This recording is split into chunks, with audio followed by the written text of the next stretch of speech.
Hello, welcome back to Off Grid Style. I'm Nikki. We are going to be talking about bugging out to nowhere. Well, Nick, I got to go somewhere. Yeah, I know. What this is about is bugging out when you do not have a specific place, be it a second property, like we have the cabin, or a friend's house, or a piece of land, or whatever it might be. What do you do if SHTF happens and it's gotten to the point where you have to get out?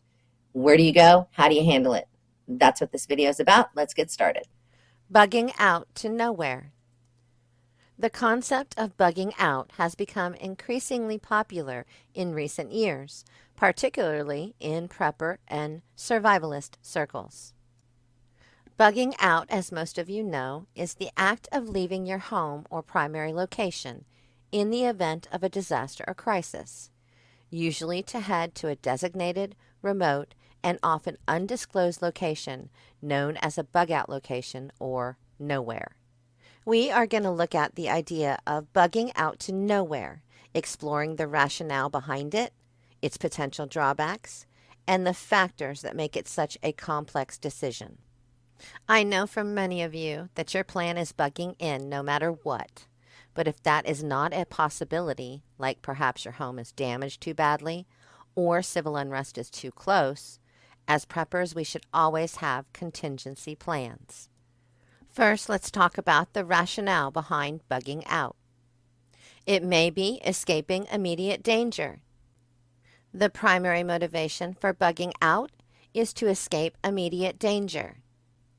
Natural disasters, civil unrest, or any situation where staying at home poses a significant risk to personal safety can necessitate bugging out.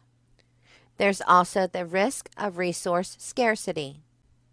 In some cases, bugging out is driven by the need to access essential resources that may be unavailable at home. This can include fresh water, food, medical supplies, or shelter. There's also the possibility of economic or societal collapse.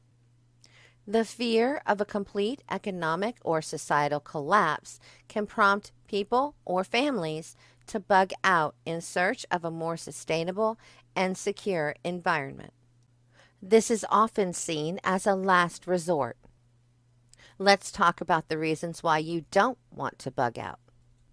While bugging out may seem like a sensible option in certain scenarios, there are several compelling reasons why it's not the ideal choice for most people. Resource dependence. Bugging out is very resource intensive. It requires access to a well-equipped bug-out location, transportation, supplies, and the means to sustain yourself in a remote environment.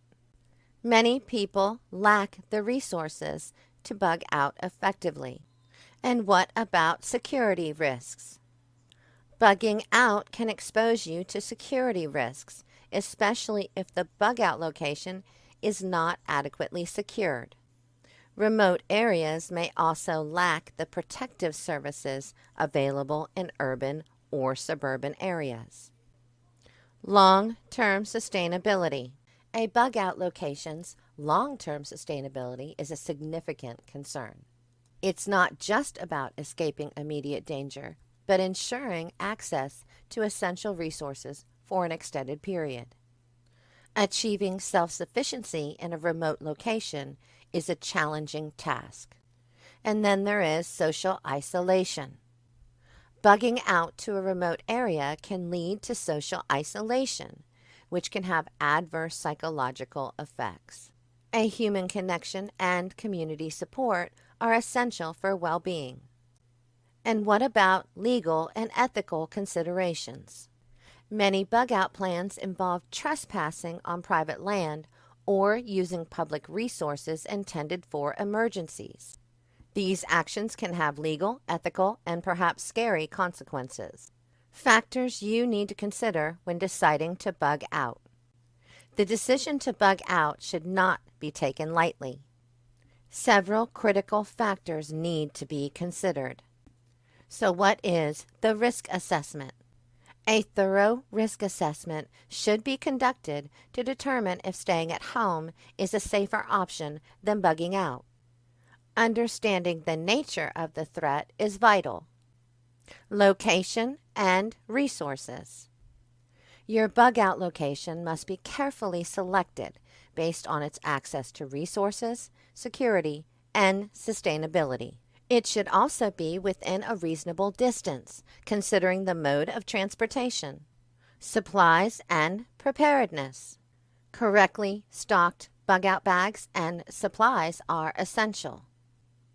Being adequately equipped ensures that people or families can sustain themselves until they establish a stable situation. Communication and contact. Maintaining communication and contact with loved ones is crucial. Establishing a plan to reunite with family members is essential to avoid separation during a crisis. Remember that all bug out plans must adhere to legal regulations and ethical standards. The decision to bug out should be based on a thorough risk assessment, access to resources, preparedness, and the legal and ethical considerations involved. Pretty cool video, I thought. Interesting video. I really was thinking as I was making it about my bug-in people that comment a lot that say, nope, I'm staying home no matter what. Well, what happens if you can't? What happens if, God forbid, your castle, your home is destroyed? God forbid. Or also my people who say, I really have nowhere else to go. I have no choice but to bug in. Well, is this now a possibility for you after watching this video? Regardless, you know I want to hear from you. Like, comment, subscribe, and I'll see you again soon.